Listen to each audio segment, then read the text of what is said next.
the American Psychiatric Association. Should LRH play ball with psychiatry, Dianetics would not only debut with all due sanctions and blessings, the APA would even throw in a celebrity endorsement from super psychiatrist Carl A. Menninger.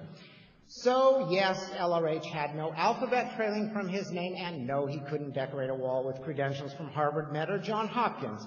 But as of this hanging juncture in our history, damned if the whole American mental health establishment wasn't rolling out a welcome wagon.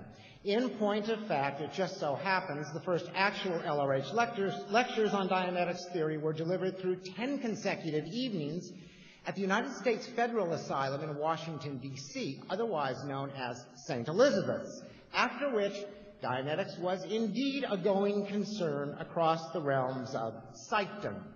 As a matter of fact, there was nary a psych in America who didn't want Dianetics, or at least until St. Elizabeth's Winford Overholser did the arithmetic on his fingertips and concluded sane patients equaled less federal grants. And therein lay the crux of the matter. Dianetics was all fine and good with psychiatry as long as it stayed in the psychiatric club, meaning something to be used by a select few to generate cash flow. All of which led LRH to send this to early Dianeticists as regards psychiatry, quote, "I have just commissioned Jerry Davis of UN fame to organize us a private country to run to when the psychiatrists start practicing Dianetics. They are so confounded dumb about it that their adoption of its techniques will almost certainly prove fatal." Which, in turn, leads us to that decisive moment he decided to let loose Dianetics on the public at large. Now, while he elsewhere ponders the potential fallout from a public release and well knew it would rattle a few psychiatric cages, the telltale phrase appears in another letter to a longtime friend and fellow author. And again, I quote, "So even if Dianetics does upset a few apple carts and blow a fuse in the current moral and political system, I'm releasing it, and to hell with the consequences." Although, if only for the record, he rhetorically adds, "know a good hideout?"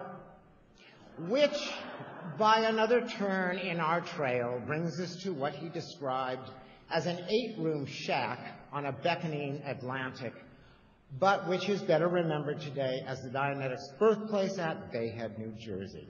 It was by now the 2nd of April, 1950, or exactly 37 days before Book 1 publication, and the storm was already brewing. In evidence thereof were requests for advance copies from Scientific American, the New York Times, Saturday Evening Post, and about a skillion comparable national magazines. Also in the wings were scores of wild-eyed enthusiasts already knocking on his door from word of mouth and hectograph copies of his original thesis, by now in circulation all over neighboring Bell Laboratories and Princeton University.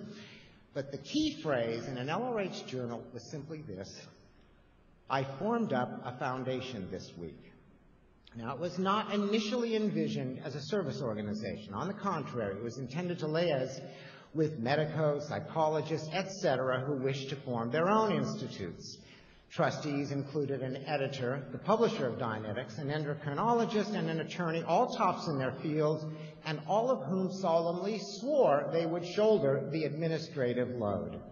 And so, with LRH supposedly free to lecture and instruct, and a team of the best business minds in place, we come to May 9th, 1950, the release of Dianetics, and the proverbial Book 1 storm.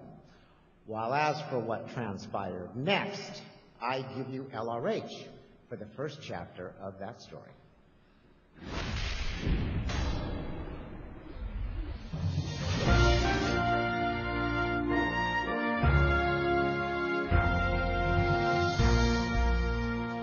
I didn't realize that organization didn't exist, actually, until 1950. And I noticed then that it didn't exist with an exclamation point. Now, I'd rather suspected its existence before, but I had never totally suspected the exclamation point.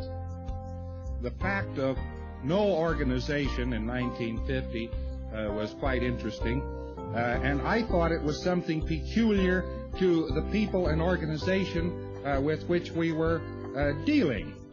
See, I signed it to us personally. I couldn't look far enough to blame it way over there. So I said, well, the thing to do about these organizations, the thing to do, obviously, is to hire some experts. And then we really did go to hell. We had one of the fanciest managers that ever managed anything. He had been a howling success. I suppose the people that he had managed for before are still howling. Now, we had press agentry and promotion experience, which had been so valuable in Hollywood that practically Warner Brothers practically collapsed the moment that this man left their promotion department. We had skill, but unfortunately without an exclamation point. It's taken me about 6 years to find out thoroughly that man doesn't know anything about organization, and that there's a camouflaged hole there that has been filled up rather adequately by experts, and nobody can glibly tell you a definition for an organization. Nobody can rapidly give you the size and shape and general pattern for an organization. They'll give you some patterns, but are they for an organization? See, that's a little bit different. Now, what belies this, we have such organizations as General Motors and Westinghouse, and these are running concerns. They do get things done. There's Boeing aircraft and big companies. They do build things. They do ship things away and so on. And obviously these companies have people in them that know about organization. Obviously, or they wouldn't run. Well, I say obviously they know all about organization until you go to work for them. And then you get another view. You say, how do these airplanes ever fly? How is it that electric motors made by this concern ever run at all?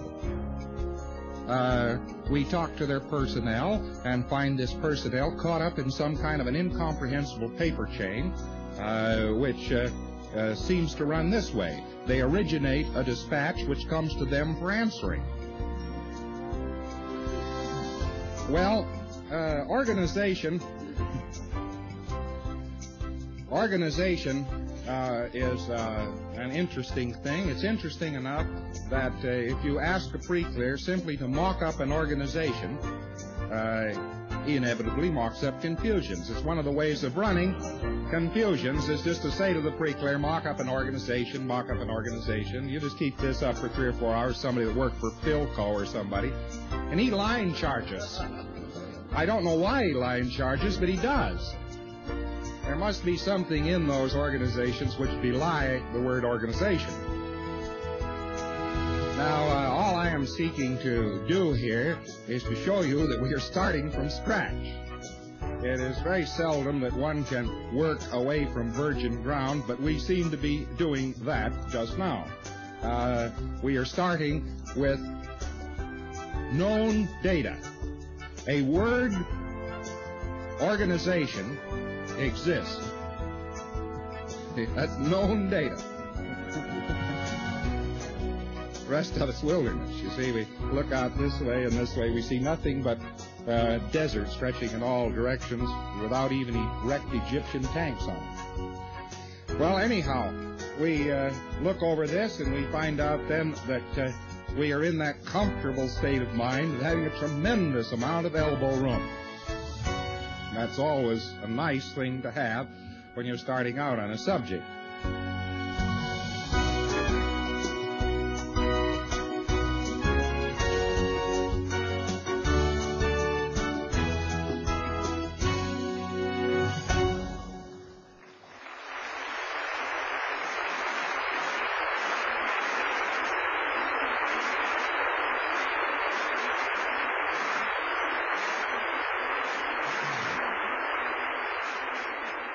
As another word on starting out, there's an LRH letter from the birth of the New Jersey Foundation, and it dates from mid-July 1950, or when, as he so mildly phrased it, all hell broke loose.